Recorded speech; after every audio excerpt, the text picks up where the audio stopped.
जय श्री कृष्णा दोस्तों, कैसे हैं आप लोग। आई होप सब लोग बहुत अच्छे से होंगे। तो चलिए आज के व्लॉग की शुरुआत करते हैं। तो हो गई है शाम और बच्चे ट्यूशन पढ़ के जा चुके हैं। मेरा ट्यूशन ओवर हो चुका है। अब आ गई हूँ मैं किचन में। तो शाम के 7 बजे तक मेरे ट्यूशन चलते हैं, मैं क्लासेस लेती हूँ। उसके बाद मैं सीधा आती हूँ किचन में, क्योंकि 7 बजे के बाद से 7 से 7:30 और 8:30 कब बजता है पता ही नहीं चलता। तो मुझे फटाफट से काम निपटाने होते हैं, क्योंकि रात के डिनर का भी टाइम हो चुका होता है। तो अभी मैं आ चुकी हूँ किचन में, और जो भी सामान यहाँ वहाँ फैला है, जो बर्तन धुले हुए रखे थे, उन सबको वापस उनकी जगह पे रख रही हूँ। शाम की चाय जब मैं ट्यूशन लेती रहती हूँ उसी टाइम पे मम्मी बना देती हैं, तो हम लोग पी लेते हैं। बट फिर भी ट्यूशन के बाद जब मैं उठती हूँ ना, तो अपने लिए 1 कप चाय ज़रूर बनाती हूँ, और किसी और को चाहिए होता है तो उसे भी देती हूँ। तो किचन मैंने यहाँ क्लीन कर लिया है, और मैंने गैस पे चढ़ा दी है चाय अपने लिए। और अब शाम का जो बाकी का दूध है वो मैं रेडी कर रही हूँ यहाँ पे। तो मैं, मम्मी और पापा पियेंगे आधी आधी कप चाय, और बाकी को मैं यहाँ पे दूँगी उसके जो शाम का दूध होता है वो। उसको अभी अपनी फ्रेंड के घर जाना है खेलने के लिए 1 घंटा। उसने बोला था ट्यूशन के बाद मैं जाऊँगी ऊपर, तो मैंने कहा था ठीक है, दूध फिनिश कर लो उसके बाद चली जाना।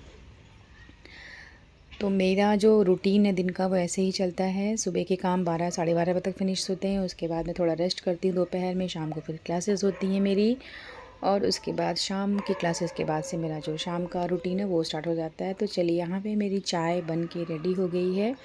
चाय छान लेती हूँ अपने लिए 1 कप। यहाँ पे पापा ने मना कर दिया था चाय पीने के लिए, तो सिर्फ मम्मी और मैंने मेरे लिए चाय बनाई। ये मम्मी की चाय है बिना चीनी की। पहले मैं उन्हें दे आती हूँ, उसके बाद मैंने अपने लिए थोड़ी चीनी डाली चाय में और चाय रेडी की।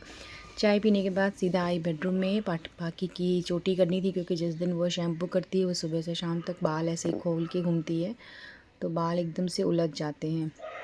तो अभी मैं इसकी करूँगी यहाँ पे चोटी कंघी करूँगी, और उसके बाद ये जाएगी अपनी फ्रेंड के घर खेलने के लिए। और उसके बाद मैं जाऊँगी सीधा किचन में डिनर रेडी करने के लिए। तो आज मैंने सोचा थोड़ा स्पेशल कुछ बनाती हूँ। तो आज सब्ज़ी जो है मैं बना रही हूँ मलाई कोफ्ता।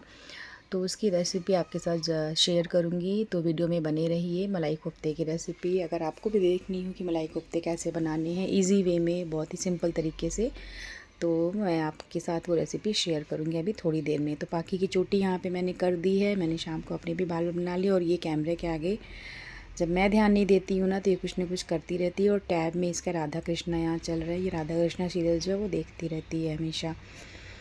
तो चलिए फ्रेंड्स, ये तो एक आम सा जो रूटीन है इवनिंग का, वो मेरा जो होता है वो चल रहा है। अब आ गई मैं किचन में। तो मैंने यहाँ तैयारी कर ली है मलाई कोफ्ते की। 2 बड़े टमाटर कट कर लिए हैं, 2 बड़े प्याज मैंने कट करके रख लिए हैं, 10 से 12 लहसुन की कलियाँ मैंने बारीक काट के रख ली हैं, अदरक का टुकड़ा कट करके रखा है, धनिया की पत्ती भी कट करके रखी है, और थोड़े से काजू ले लिए। तो सारा सामान मैंने इकट्ठा कर लिया है। चलिए स्टार्ट करते हैं बनाना। तो कढ़ाई रख दी मैंने गैस पे हीट होने के लिए। थोड़ा सा ऑयल गरम कर लिया इसमें, और अब मैं इसमें डाल रही हूँ कटी हुई अदरक। अदरक डालने के बाद अब इसमें डालेंगे लहसुन, जो हमने बारीक बारीक कट करके रखा हुआ है, और इनको थोड़ी देर तक के लिए चलाएंगे, जिससे ये थोड़े से गोल्डन ब्राउन से हो जाए। तो ये हो गए हैं। अब चलिए इसमें आगे का प्रोसेस करते हैं। आगे हम इसमें डाल देंगे कटी हुई प्याज, और उसको भी चला करके भूनेंगे। थोड़ी देर भूनेंगे, बिल्कुल से प्याज को पूरा पकाना नहीं है हमें, क्योंकि यहाँ पे जो मैं मसाला रेडी कर रही हूँ ना ग्रेवी के लिए, वो भूनने के बाद मैं मिक्सी में पीसूँगी। तो अब डाल दी मैंने इसमें टमाटर दोनों कट करके, और इनको इस तरीके से मीडियम फ्लेम पे थोड़ा चला करके भूनना है। थोड़ा सा ही, जब ये नरम हो जाएंगे हल्के से, तो बस उसके बाद हम इसको ढक देंगे और कुक करने के लिए रख देंगे। ढकने के बाद तो 2 ही मिनट के बाद हम जब इसको खोलेंगे तो ये अच्छे से नरम हो जाते हैं। तो चलिए अब इनको हम निकालेंगे प्लेट में बाहर, क्योंकि मैं आज बना रही हूँ मलाई कोफ्ता, और इसकी जो ग्रेवी मैं बना रही हूँ वो बिल्कुल रेस्टोरेंट स्टाइल की ग्रेवी बनेगी फ्रेंड्स। और बिल्कुल ऐसा लगेगा ही नहीं कि हमने घर में बनाया है। तो इसलिए थोड़ा सा तरीका भी बनाने का डिफरेंट ही लिया है यहाँ पे। अब उसी कढ़ाई में मैंने डाल दी है तेज़पत्ता, 3 इलायची, 4-5 दाने काली मिर्च के, 3 लौंग, और इनको अच्छे से भून लेना है। तो ऑयल मैंने डाला नहीं, जो बचा हुआ आधा चम्मच ऑयल था उसमें मैंने इनको भुना है। और अब डाल देंगे इसमें वो काजू, थोड़े से काजू डाल देंगे। अब इसको अच्छे से भून लेना है हल्का, और भूनने के बाद से इनको भी हम अलग कर लेंगे, निकाल लेंगे। तो ये हो गए हैं भुन करके रेडी। इनको भी उसी टमाटर प्याज और अदरक लहसुन वाला जो हमने मिक्सर रेडी किया है ना मसाले का, उसमें निकाल लेंगे। तो अब चलिए इसको अच्छे से ग्राइंड कर लेते हैं। तो मिक्सर जार में इसको डाल लेना है, और अच्छे से इसका एकदम, जिसको बोलते हैं ना बारीक, एकदम फाइन सा पेस्ट रेडी करना है। बिल्कुल दरदरा नहीं होना चाहिए, क्योंकि हम यहाँ बना रहे हैं कोफ्ते की ग्रेवी जो बिल्कुल थिक तो होगी, साथ ही क्रीमी भी होगी। तो उसके लिए आपको इसका पेस्ट बिल्कुल इस तरीके से बनाना होगा जैसा मैंने पीसा है, बिल्कुल बारीक। अब हम करेंगे क्या, अब हम इस छन्नी से इस पूरे जो पेस्ट को हमने रेडी किया है ग्राइंडर में पीस करके उसको छानेंगे, क्योंकि हम यहाँ बना रहे हैं रेस्टोरेंट स्टाइल मलाई कोफ्ता। तो ग्रेवी बिल्कुल उनकी क्रीमी होती है। कभी भी जब हम बाहर खाना खाने जाते हैं तो चाहे पनीर की सब्ज़ी हो, चाहे इस तरीके की कोई रेसिपी हो कोफ्ते वाली, उसकी ग्रेवी अगर आप देखोगे ना तो उनकी ग्रेवी जो होती है ना बिल्कुल क्रीमी होती है और एकदम स्मूथ होती है।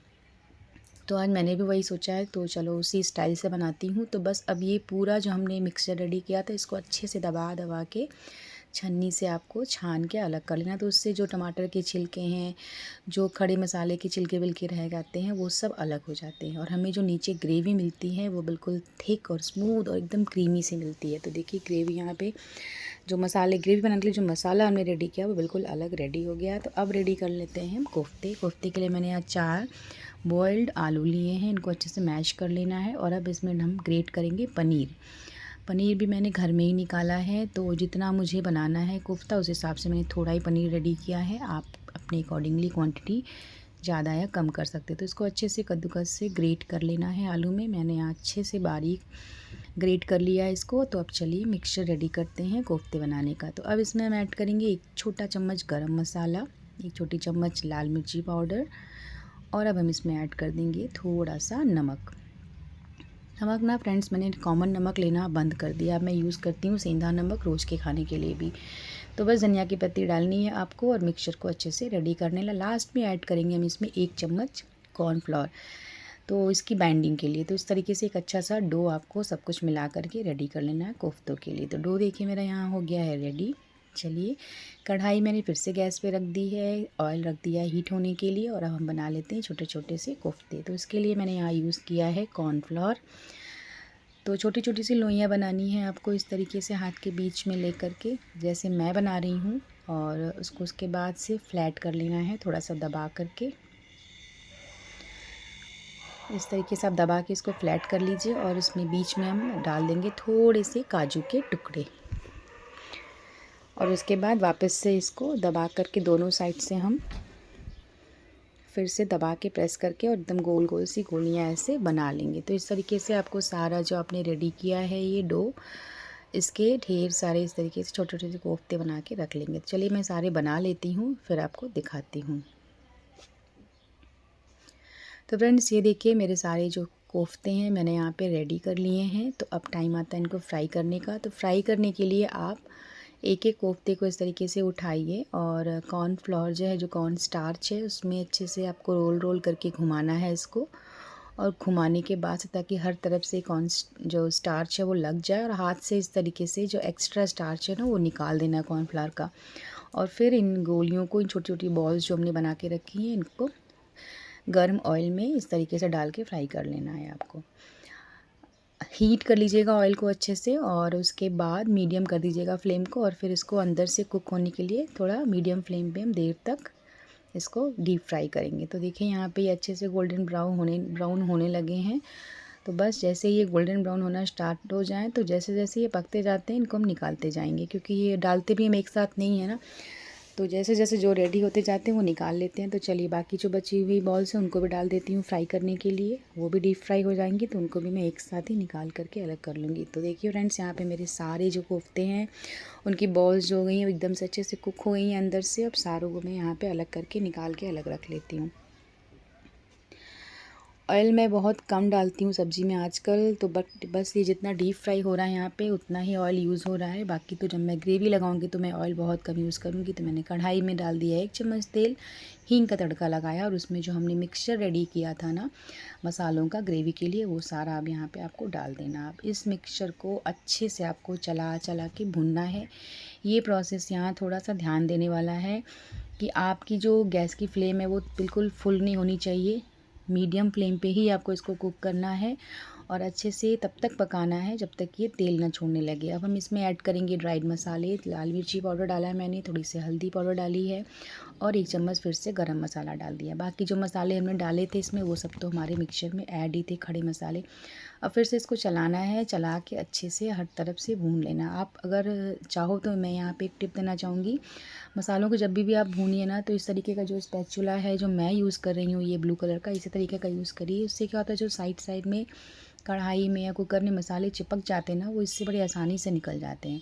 तो ये देखिए मेरी ग्रेवी यहाँ पे जो रेडी हो रही है। तो अब हम इसमें ऐड कर देंगे थोड़ा सा कसूरी मेथी। कसूरी मेथी डालने से टेस्ट बिल्कुल रेस्टोरेंट स्टाइल का आ जाता है खाने में। और फिर से इसको चलाना है, चला चला के भूनना है। अब डाल देंगे इसमें हम थोड़ा सा नमक और उसके बाद फिर से इसको चलाना है, क्योंकि नमक भी थोड़ा पानी छोड़ता है। तो देखिए ऑलमोस्ट यहाँ मसाला मेरा रेडी हो गया है। अब मैं इसमें डाल रही हूँ 1 चम्मच, एक बड़ा चम्मच मलाई। फ्रेश क्रीम भी डाल सकते हो, मैंने यहाँ पे घर की निकाली हुई फ्रेश मलाई डाली है। तो बस इसको चलाना है और चला चला के भूनना है। तो इसका कलर जो है वो ना धीरे धीरे एकदम से गोल्डन ब्राउन हो जाएगा। तो बस अब इसमें ऐड कर देंगे पानी, जितनी हमें ग्रेवी चाहिए होती है। मसाला हमारा बिल्कुल रेडी हो गया था, पानी डाल के हमने इसकी ग्रेवी यहाँ तैयार कर ली है। अब ग्रेवी को हम मीडियम फ्लेम पे रख देंगे कुक होने के लिए, अच्छे से पकने के लिए। थोड़ा सा धनिया की पत्ती डालनी है, उसके बाद इसको छोड़ देना है गैस पे अच्छे से कुक होने के लिए।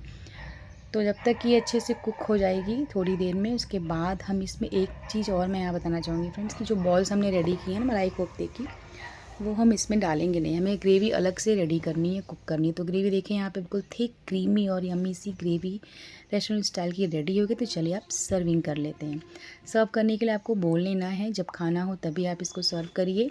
जो बॉल्स आपने बना के रखी है मलाई कोफ्ते की, उनको पहले आपको बोल या जो भी आपने सर्विंग प्लेट निकाली उसमें निकालना है, अच्छे से रख लेना। और अब हम जो ग्रेवी हमने रेडी की है वो इसके ऊपर से डालनी है। तो जैसे दूसरे कोफ्ते बनते हैं वैसे इन कोफ्तों को आपको डायरेक्टली ग्रेवी में डाल के उबालना नहीं है। पहले ग्रेवी अच्छे से कुक कर लेनी है, पका लेनी है, और बाद में सर्व करते समय खाने के टाइम पे कोफ्ते के ऊपर से ग्रेवी इस तरीके से डालनी है। तो देखिए कितने यम्मी और टेस्टी से मलाई कोफ्ते बनके तैयार हुए हैं।